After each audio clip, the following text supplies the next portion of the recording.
também presidenciável Ciro Gomes, que é pré-candidato à presidência da República pelo PDT, fez uma manifestação hoje no Twitter sobre o assunto do momento lá em Brasília, a privatização da Petrobras. Tema de um encontro hoje entre os ministros Paulo Guedes, da Economia, e Adolfo Saxida, o novo ministro de Minas e Energia. Vocês acompanharam aqui sobre esse assunto. Ciro Gomes escreveu o seguinte, já está em tela para vocês, abre aspas. Claro que o sonho desses canalhas é mesmo vender a Petrobras, prejudicando o Brasil e beneficiando a si mesmos e aos seus sócios, mas não tem mais tempo nem força. O povo não vai deixar. Outra cortina de fumaça na tentativa inútil de desviar a atenção dos preços extorsivos dos combustíveis.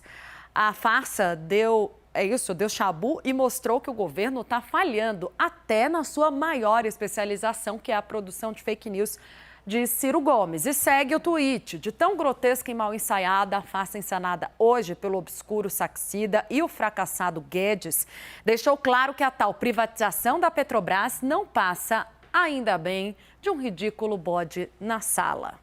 Yuri Pita, Renata Agostini, Leandro Rezende. Foi na canela essa, hein, Yuri Pita? E de sola, no maior estilo Ciro Gomes, mas foi. Podia ser pé no peito, enfim, foi bem ao estilo bastante incisivo do ex-ministro Ciro Gomes. Agora, tem algum fundo, tirando todos os exageros e a verborragia, mas tem, de fato, um ponto que vale a gente explorar, que é imaginar que, em meio de um ano eleitoral, depois de mais de 3 anos de governo, conseguir viabilizar ou mesmo deixar pré-condicionado, uma espécie de prévia ali, preparação prévia para a privatização da Petrobras, sabendo que é a privatização mais complexa e com maior resistência de todas as estatais do país, de fato tem muito ali de discurso e muito pouco de viabilidade prática, de veracidade neste momento, nesta altura do campeonato. Claro que uma eventual reeleição do presidente Jair Bolsonaro, respaldado por uma vitória nas urnas, isso poderia sim vir com mais força e aí sim poder quebrar a resistência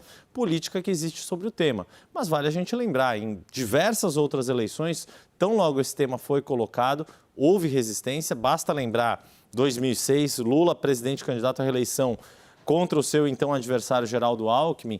Alckmin, na época, pelo PSDB, um partido que tinha todo um histórico de defesa das privatizações, teve que fazer naquela eleição um discurso contra as privatizações. E vale a gente lembrar também, existem uma série de pesquisas que apontam que há uma resistência também do eleitor em relação à venda das estatais, ou seja, não é uma tarefa fácil. É claro que para um ministro recém-empossado, como Adolfo Saxida, vir com a ideia de tentar colocar em prática não só a privatização da Petrobras, os estudos que ele encomendou aí ao seu ex-chefe Paulo Guedes e agora colega de ministério, mas também as sinalizações que ele deu em relação à PPSA, a pré-sal, a estatal responsável pelo pré-sal, claro que isso é uma marca ali, uma forma de colocar um ponto de partida da sua gestão no Ministério, que pode vir a durar mais do que só estes meses até o fim deste mandato, caso exista a reeleição do presidente Jair Bolsonaro.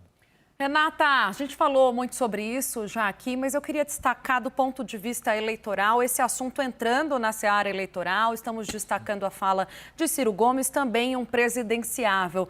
Bolsonaro será muito cobrado sobre esse assunto, acredito. Ele fica em minoria quando se trata de desestatizar a Petrobras? Quando a gente está falando, em oposição a Lula, eles têm posições diferentes, né? O presidente Jair Bolsonaro, que entrou na eleição que ele venceu com uma pauta liberal, ele tinha muita dificuldade no início de abraçar esse ideário, essa pregação de Paulo Guedes por completo. Inclusive, em diversos momentos, ele fez um contraponto ao que Guedes pregava, só com a diferença que quem tem ali a palavra final é ele. Portanto, no início do governo, especialmente, a gente teve muitos desses momentos e entender o que era um desejo da equipe econômica de Paulo Guedes e o que, de fato, avançaria no governo, apesar de Guedes ter chegado com toda aquela simbologia de ser um super-ministro.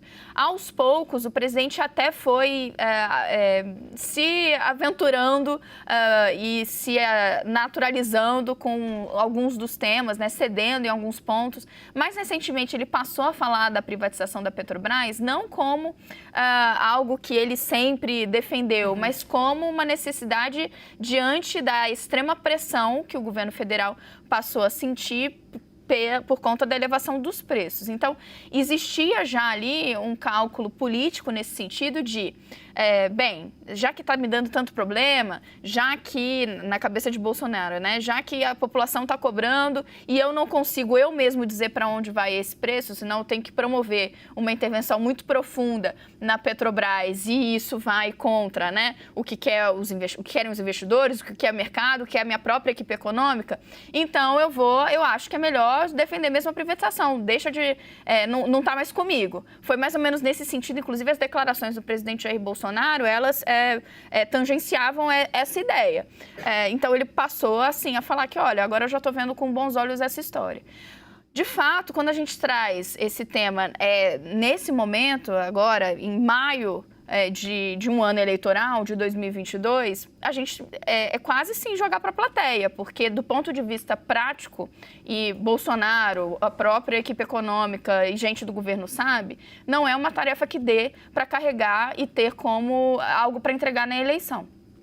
Leandro Rezende... Opa! Por favor. Não, imagina. A gente se confundiu aqui, Rê. Você quer terminar? Não, era só para arrematar que sim, se a gente for comparar com Lula, é uma posição distinta, Ciro Gomes, que é o outro candidato que está logo ali, também vai num caminho distinto de Bolsonaro. No pelotão de cima, ele estaria em desvantagem. Muito bem. Continuo nesse assunto, Leandro Rezende, nessa pegada eleitoral, para entender, na sua opinião, Bolsonaro erra, então, ao inflamar esse assunto, ao trazer novamente esse assunto para a pauta num momento de eleição, onde lá na frente, se não conseguir fazer o que deseja, será cobrado? Olha, Tainá, acho que mais do que um momento de eleição, é um momento, e acho que a fala do presidente do Congresso, Rodrigo Pacheco, resume bem isso, é um momento em que está se tentando discutir alguma forma de fazer com que o combustível não seja um peso tão grande no bolso dos brasileiros. A gasolina, a gente tem falado isso desde a metade do ano passado, pelo menos, sobre como há várias articulações, essa coisa de secretários de Fazenda conversarem com o presidente do Senado, governadores conversarem com o presidente do Congresso, enfim. Isso é algo que a gente já viu em 2021, no segundo semestre, sobretudo. A gente está vendo agora de novo e não tem solução para o problema. Claro que isso vai para a seara eleitoral e o Ciro Gomes coloca ali, bem no estilão dele, o que ele pensa sobre o assunto. Mas já no ano passado, essa ideia foi ventilada de se privatizar a Petrobras como uma solução para o aumento dos combustíveis. Quer dizer, é uma solução que não virá da noite para o dia, não é algo simples de se fazer, né? Se trata da estatal, talvez a principal estatal do país, uma das empresas que mais se fala no país, e mudar a forma de gerir a Petrobras não é algo simples, não é algo que a classe política está disposta a bancar e que vem num momento em que o grande problema acaba saindo um pouco do foco, que é o problema do preço dos combustíveis, né? Dizer que começou agora um processo para olhar a possibilidade de, no futuro, começar a privatização da Petrobras, e essa é uma matéria eleitoral, e aí por isso que o Ciro Gomes também reage a isso. É uma discussão sobre o que fazer daqui para frente, mas para agora, soluções de curto e médio prazo, essas ainda não apareceram. São muitas reuniões e lá na bomba, né, lá no preço do combustível, quem está sofrendo é o trabalhador que quer encher o tanque do seu carro, quem está sofrendo é o caminhoneiro que precisa transportar todas as mercadorias praticamente do país. Esse é o problema real que acaba perdendo um pouco de foco. E aí, Tainá, hoje eu conversei com o Sérgio Araújo, que é presidente da ABICOM, que é a Associação Brasileira de Importadores de Combustíveis, e a leitura que ele faz é de que esse é um debate, de fato, que está deslocado, porque não está no horizonte próximo você olhar para a privatização da Petrobras agora.